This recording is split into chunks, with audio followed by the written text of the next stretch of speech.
Good morning, Ms. Tuffman. My name is Herbert Gutierrez, but feel free to call me Eddie. You are here today because we are going to perform a Mohs surgery to help remove the small cancerous cells located on your face. We are going to remove a form of cancer known as basal cell carcinoma. This acute form of cancer is typically caused by sun exposure. This is why it is one of the most common forms of cancer and typically does not radiate further than the location of origin. For this reason, it is typically found on any body part exposed to the sun, such as your face or neck. This form of cancer typically looks like an abrasion or lesion on the skin, but can mimic the look of other skin conditions such as dermatitis and eczema. It can even be found on the chest and back of people who enjoy being outside without a shirt.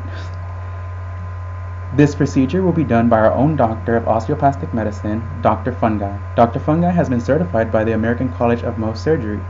He will use an anesthetic to help numb the area inferior to your left eye that we will be working on.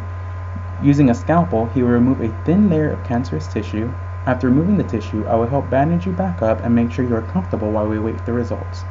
Your epidermal cells will be sent to our lab where they will freeze your skin and make transverse cuts so that it can be viewed under a microscope.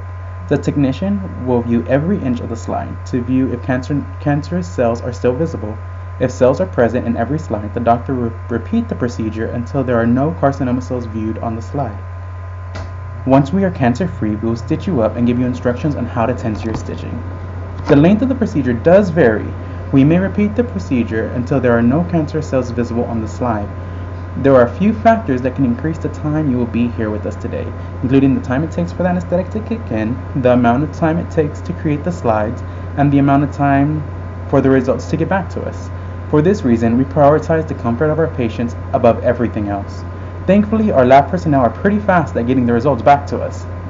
Mohs surgery have high success rates in treating basal cell carcinoma.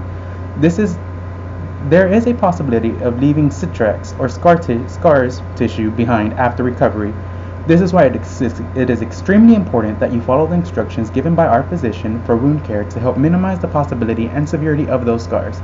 If treated properly, a slight scar is kind of better than having cancer, am I right? It is good that we caught this early to avoid the need of dermatoautoplasty, aka a skin graft, from your skin in another area such as your rear end. Just make sure you do everything that is recommended, and once your healing is up, if you so choose to cover up your victory scar, there are many varieties of makeup that can help you do so, but for surviving cancer is not something you have to feel like you need to cover up.